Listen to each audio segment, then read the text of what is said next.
Recent numbers show U.S. President Donald Trump's tariffs and rhetoric are driving away Canadian tourists. This week, the governor of a border state is in Canada to try to win them back. Maine is practically surrounded by Canada, and today Governor Janet Mills is in Nova Scotia after spending 2 days in neighboring New Brunswick.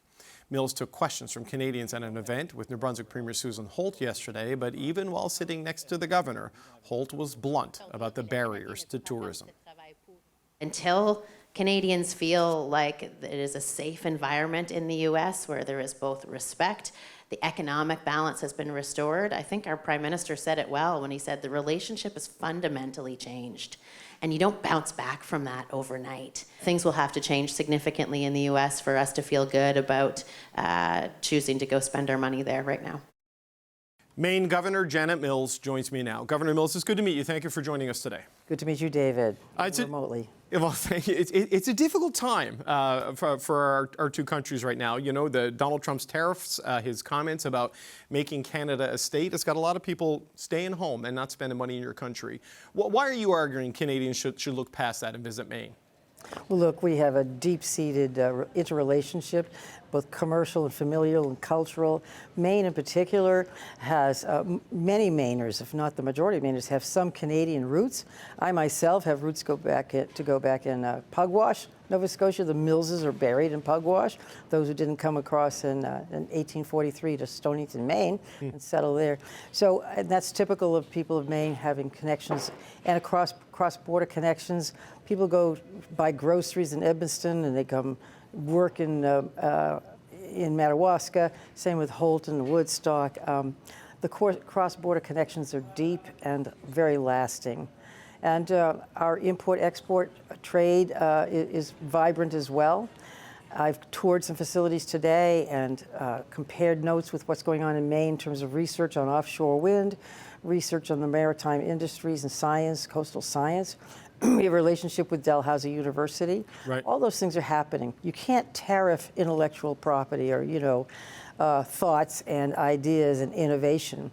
Those are things we keep sharing, regardless of tariffs or the talk of tariffs. Well, it's not, yeah. No, I was going to say, it seems with this president, if he could find a way to do that, he might, right? Because those long, deep personal connections you just listed off, Governor, that's what makes this one so difficult, because Canadians take it so personal, right? So, why shouldn't they spend their money here instead of in Maine, for example? Well, it's personal to us, too, and it's offensive to us for anybody to offend our good neighbors and friends in Canada.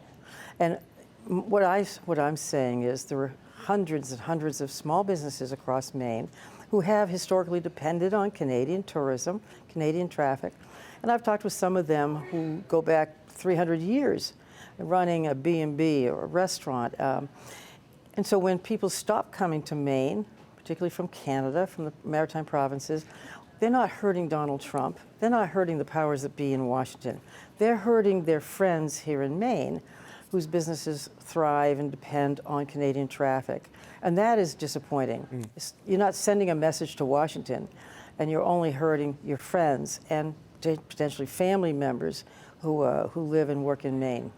Right, but we have a not dissimilar situation here in core industries. The steel industry has lost about 700, 800 jobs with the tariffs. The auto sector has probably lost thousands of jobs, tens of thousands of manufacturing jobs have been upended by this circular firing squad of a trade war, right, that your president has started. Yeah. So, there may be no quarrel with the good people of Maine, but how do you expect Canadians to support the Canadian economy when it's been the one that's been put on the ropes by the actions of the president? Well, because I want them to know that what the president has done or predicted or proposed to do in the way of tariffs is also hurting us more deeply even.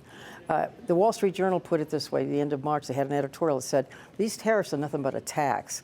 They are a large tax heist, a large tax heist, and the tax is on the American people.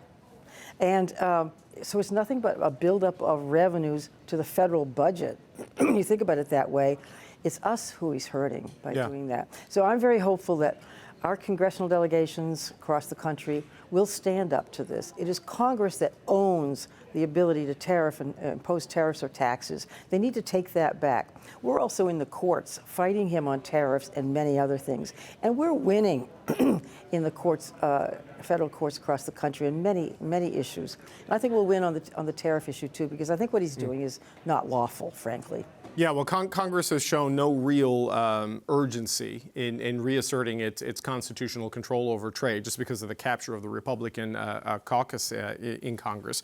But, you know, it's the trade stuff, Governor, that's stopping a lot of people from going there. And then there's the immigration and border issues as well, right? We've seen people getting deported to countries that are not their country. And we've also seen a lot of reports about academics and others being searched at the border and finding something on their phone that a border officer doesn't like, and they're detained or they're denied entry. It seems like a bigger challenge than just the trade dispute and limiting people. That's true. There are several different issues at play here.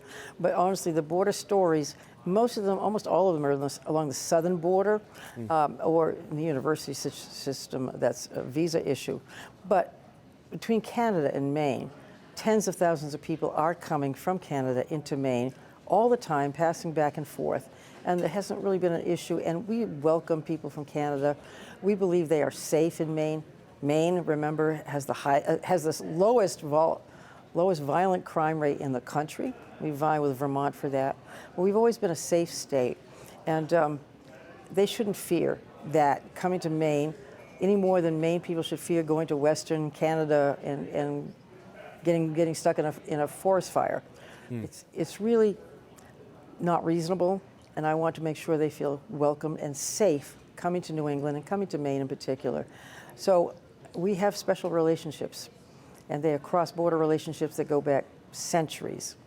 And we need to reaffirm those, reaffirm our friendships, and reaffirm our trade relationships, and move on to the future. What's the hit been on your economy so far? I mean, do you have a dollar value, job value sort of quantification? Because a lot of tourism towns are really getting hammered.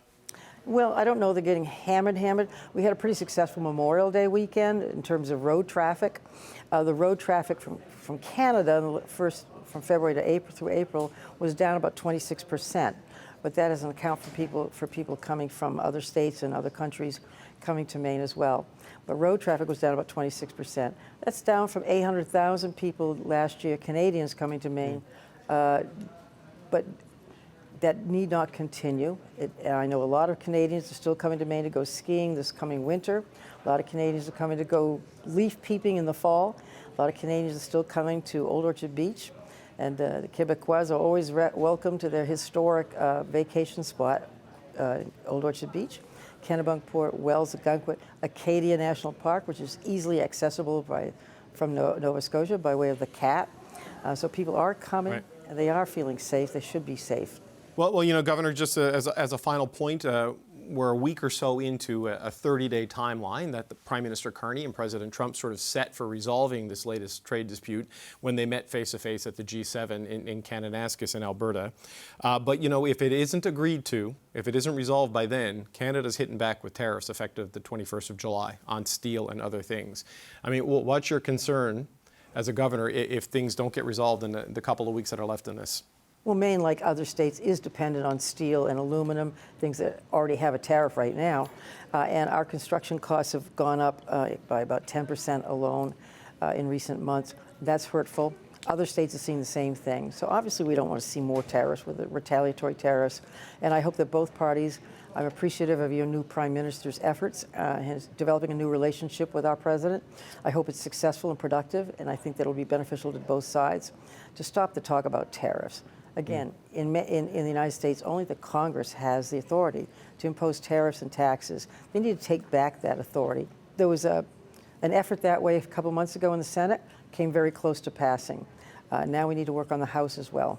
Right. Yeah, the Canada-U.S. relationship economically has been arguably the most successful economic relationship in the history of the world. It seems like it's a good idea to keep it going, but here we are.